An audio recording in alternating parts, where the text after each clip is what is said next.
मौसम हल्का गर्म से ठंडा हुआ तो तुरंत मन किया ना करने का एक्सरसाइज।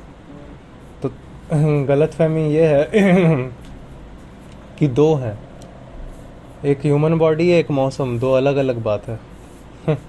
हम लोग इस लेवल तक का हम लोग सब खाली रटते हैं नॉलेज, हम लोग को इस लेवल का नॉलेज। तो देखो यही बात है ना, जब कोई सिस्टम सिर्फ नौकरी लगवाने के लिए तुमको पढ़ाएगा तो बोलेगा बेटा ज़रूरत क्या है जीवन में उतारने का, और जबकि ज़रूरत यही है बस इतना कि जीवन में एक बार उतार लिया। कृष्णमूर्ति के सर क्या बोल रहे हैं सारा ज़िंदगी, एजुकेशन वही है जो जीवन में उतर जाए। उनका कोट पढ़ा है कभी पढ़ना, उसमें लिखा हुआ था कि एजुकेशन आजकल बहुत ख़राब हो गया है। क्यों हो गया? Modern education is just like रट्टा मारना। मैं बोला मतलब अल्टीमेटली सारा का सारा बात तो एप्लीकेशन के ऊपर बोले। हाँ, तो वो इतना ज़्यादा इम्पोर्टेंट है उतारना, जिसको उतर गया जिसके जीवन में। हाँ, गीता उसी को ज्ञानी बोल देती है कि जिसके जीवन में उतरा हुआ दिखे बस। कि ज्ञानी कोई एक्टर होगा ना, ज्ञानी तो कोई एक्टर ही होगा, तो जिसके जीवन में आ जाए वही तो है। हाँ, तो हम लोग सब बात कर रहे थे कि दो हैं। कि अगर मैं ये भी बोल दूँ एक तुम हो एक मौसम है, वो भी ग्रामेटिकल मिस्टेक है, वो भी साइंटिफिक मिस्टेक है, वो भी सच्ची मिस्टेक है, एक असली मिस्टेक है। बोल क्या? ये गलत फहमी हो गई है कि एक तुम हो और एक मौसम है। नहीं, मौसम ही तुम हो। इतना एक है जिसको तुम बोलते हो ना, वो मौसम है। आसमान जो है वही तुम हो। अरे साला आसमान है वो हम कैसे हो गए? अरे आज दोपहर में एक 40 डिग्री टच कर रहा था, फट गया था। कल रात तो ये ऊपर में वो था वास्प, तो मेरा पेट में बचा ही नहीं। खाना पच गया, खाना पच गया। बल्ब बढ़ा हुआ था, कल बादल था। ह्यूमिडिटी था, खाना खाने का मन कर रहा था। अभी ऐसा ठंडा हवा चलने लगा, तब मन कर रहा है ना कि हल्का सा टहलें, हम्म, हल्का सा एक्टिविटी करें, प्रैक्टिस करें। किसको मन कर रहा है? किसको मन कर रहा है? शरीर को मन कर रहा है, हाथ को मन कर रहा है, पाँव को मन कर रहा है। पाँव को चलने के लिए एक्टिवनेस आ गया ना तुरंत। ब्रेन अलग तरीके से सोचने लगा। ब्रेन सोचो क्या, ब्रेन उस वक्त तुम कॉम्प्लेक्स थी, सोच भी नहीं सकता और कुछ। पहले बोलता है खाली जान बचाओ जान बचाओ जान बचाओ। पूरा सोचने का पैटर्न, तुम जो बोलते हैं ना मेरी सोच पे हक मेरा, अरे साले बारे तेरी अज्ञान की वारी जाऊँ साले। ऊपर का मौसम बिगाड़ दो, तुम्हारी हवा सट हो जाएगी, 1 सेकंड में संट हो जाओगे। कुछ नहीं करना। 40 डिग्री सेल्सियस, 98% ह्यूमिडिटी, फिर देखो कौन क्या उखाड़ लेता है। को तुम हो ही नहीं, तुम हो नहीं, मौसम है जो ये सब कर रहा है। वो मौसम ही है जो कराटे करने जाता है। ये तक तुम बोलोगे तो सही हो जाएगा बहुत हद तक। इस तरह इंटरकनेक्टेड बात है। लोग यहाँ पे अहंकार मचाए हुए हैं कि मेरा धन तेरा धन, मेरा धन तेरा धन कॉन्सेप्ट ही तभी बनेगा ना जब गलत फहमी हो जाएगा कि कोई शरीर अलग है। अरे आसमान बैठा हुआ, आसमान तय कर रहा है कि तुम्हारे शरीर में क्या होगा, जिसको तुम बोलते हो। जिम जाकर जरा दिखा दो, जिम से एसी हटा देते हैं और कर देते हैं 40 डिग्री, देखते हैं कितना वर्कआउट करने का मन करता है। सारा वर्कआउट का टाइम रात में शिफ्ट हो जाएगा। इतिहास का सबसे लंबा समर वेकेशन दे रहा है अब। तुम्हारा जो एजुकेशन सिस्टम ही है साला 100 साल पुराना। एजुकेशन ईमानदारी की बात होती है, बिजनेस की बात नहीं होती। बिजनेस भी एक सही डेफिनेशन वाला होता है, फैक्चुअल साइंटिफिक। एक होता है नॉन साइंटिफिक इंसान के द्वारा निकाला गया बात। और एक अनजान इंसान जो भी करता है फालतू ही काम करता है, क्योंकि करने वाला अनजान है तो उससे कुछ घंटा नहीं उखड़ सकता, क्योंकि वो गलत नॉलेज से कर रहा है। आपको क्या लगता है नॉलेज क्या है? सस्ता वर्ड है। नॉलेज के ऊपर सारा ग्रंथ लिख दिया गया। भारत प्रज्ञान को ही पकड़ के भारत सब कुछ किया। फंडामेंटल वेद निकले, वेद से आरण्यक बने, उनको क्लियर करके उपनिषद बने। प्रस्थानत्रयी का एक पूरा हिस्सा बनाया गया और उनको कंपाइल किया गया अल्टीमेटली प्रज्ञान के ऊपर। कृष्ण कौन है? प्रज्ञान का प्रतीक है। राधा कौन है? उस अशांति का प्रतीक है जो प्रज्ञान की कमी में होती है। राधा हो तुम, प्रज्ञान है तुम्हारी असलियत। राधा अगर अहंकार है तो कृष्ण आत्मा है। तुम्हारी असलियत एक है हाईएस्ट सेल्फ, एक है वो सेल्फ जो हाईएस्ट, जो भी अज्ञान के कारण है, अनजाने में जो तुम बने रहते हो, और एक है जब तुम खुद को जान जाते हो।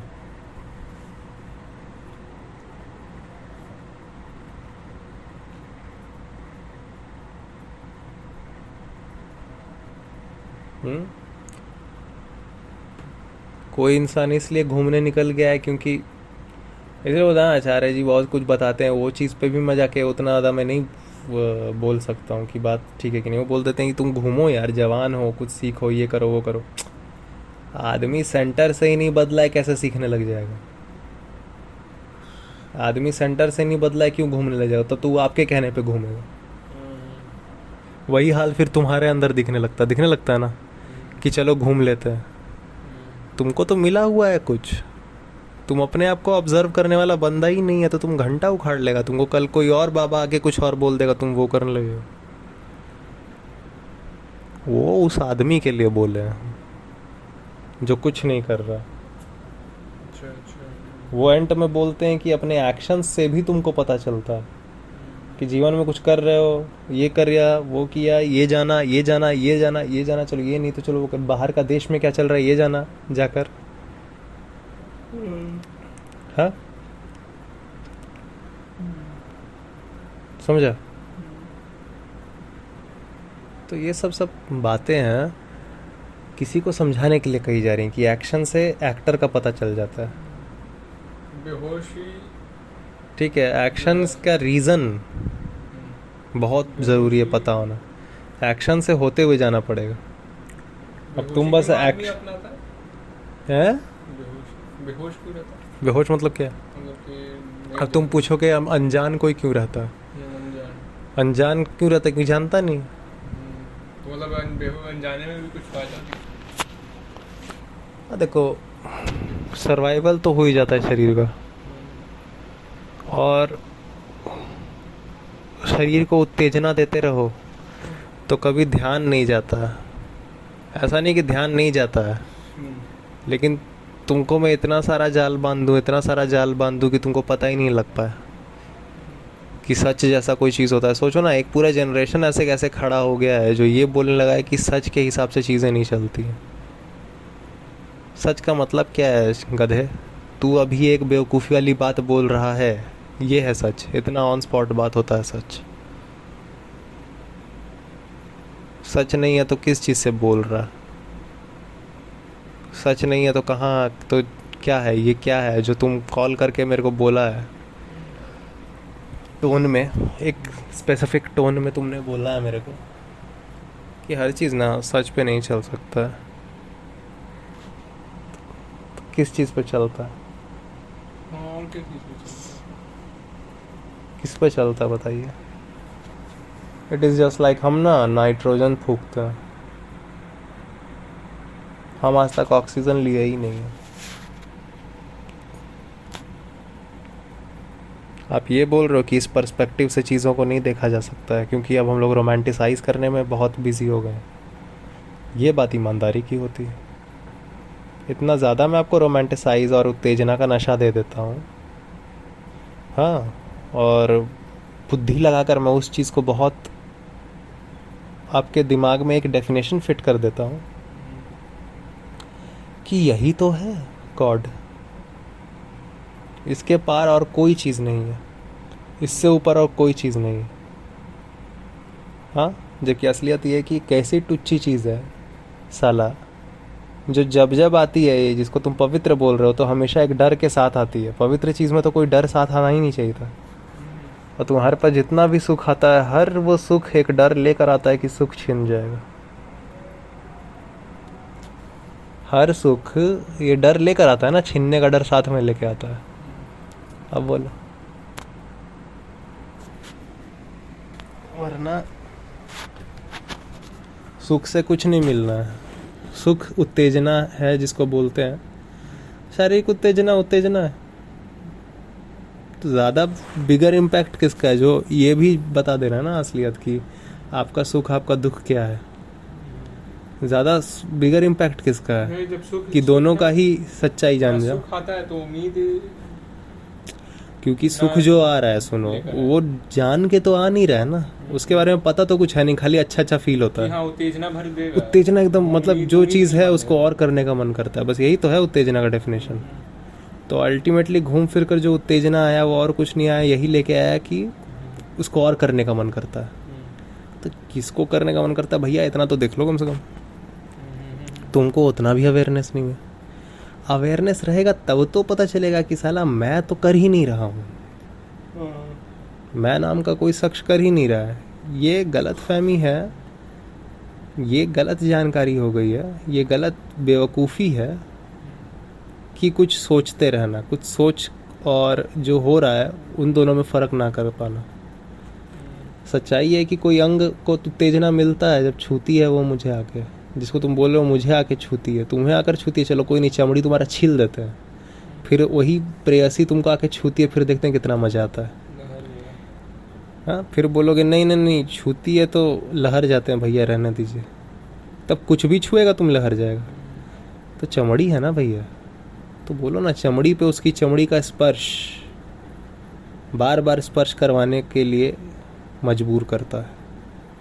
यह ज़्यादा ईमानदार स्टेटमेंट है। फिर से आगे बढ़ो। नहीं नहीं, बात को जैसा है वैसा ही बोलो। हम अपनी तो दोगला ही देख लें भाई पहले। हाँ, तो बस इस तरह की ईमानदारी चाहिए, तब पता चलता है अच्छा जिसको हम सुख बोलते हैं और कुछ नहीं है, उत्तेजना है शरीर की, शारीरिक उत्तेजनाएं हैं, वो भी क्योंकि सिस्टम है। तो अब तुम आज़ाद हो गए बेवकूफ़ी से, अब इसका इम्पैक्ट हैवी है ना सुख के लिए मरोगे, ना दुख से डरोगे, ना उत्तेजना के लिए परेशान रहोगे यार उत्तेजना मिल जाए, और एक बार मिल जाए तो छीनने का डर भी नहीं लगेगा।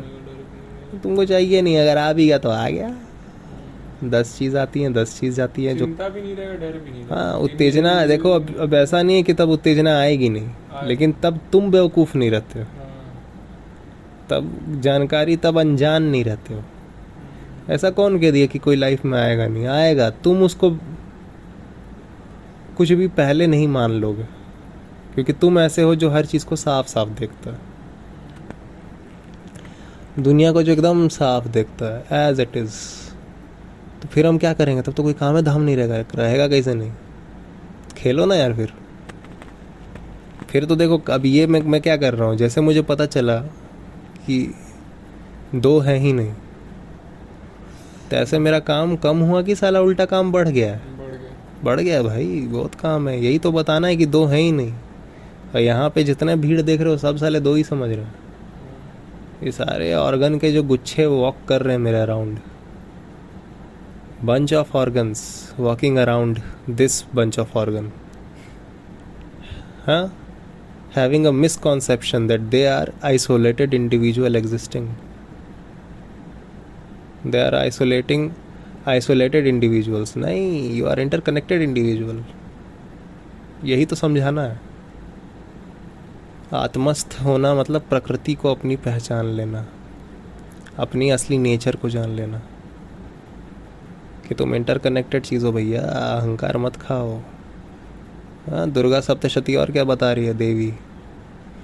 मुझे एक्चुअली यही तरीका से सबसे ज़्यादा समझ आया साकेत, सबसे ज़्यादा समझ आया, और मैं ऋषि लोग के सामने इसीलिए ज़्यादा नतमस्तक हो जाता हूँ। और बोलते हैं लोग स्मृति ऊंची नहीं है, स्मृति उतनी ही ऊंची बात है अगर श्रुति का ज्ञान को लेके आए। स्मृति मतलब प्रतीक, स्मृति ग्रंथ जो होते हैं वो ऊंचे हैं, लेकिन अगर आपको फंडामेंटल क्लियर हो श्रुति के। तो स्मृति में क्या लिखा है? श्रुति की ही बात लिखी है, लेकिन हाँ साइम्बॉलिक लैंग्वेज, प्रतीक, हाँ कहानी के द्वारा वही फंडामेंटल समझाने का ट्राई। और मुझे दुर्गा सप्तशती इस तरह समझ आई है कि मैं प्रकृति को देवी से ही पूछता हूँ, अगर पूजना भी है तो। समझ रहे हैं ना? मैं देवी बोलना वो, उसके अलावा मेरे को और कुछ समझ ही नहीं है यार। माँ और क्या होती है? हाँ, ये एक माँ है मेरे गली में टुच्ची, तो उसको माँ बोल के पैर छू रहे हो। वो माँ जो मेरी माँ को बनाई है? हर कोई भगवान हो जाएगा ऐसे तो। और फिर तुम ईमानदारी से देखो तो कहाँ इस्लाम और हिंदू कोई अलग बात कर रहा है?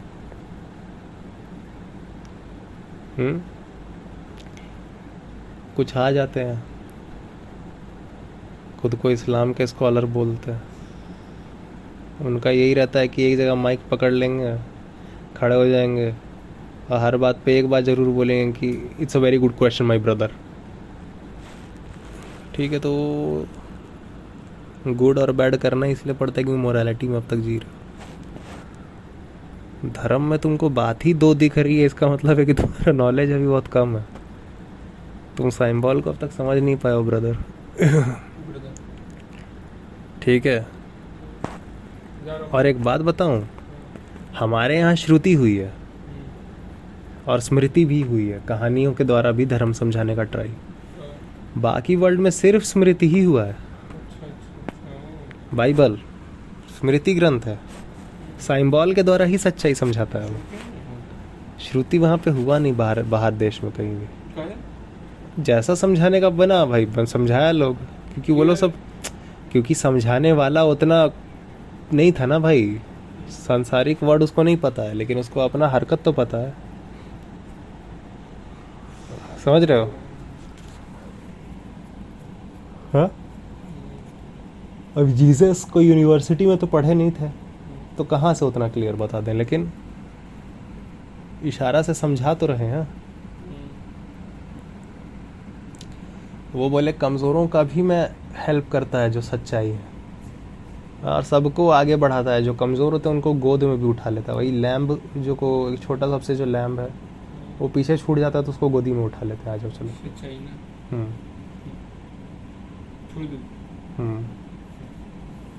तो वो बोले ये तो हो नहीं सकता कि तुम धार्मिक खुद को कह दो और तुम किसी कमज़ोर के ऊपर वो कर दो। तो वही कमज़ोर कौन है?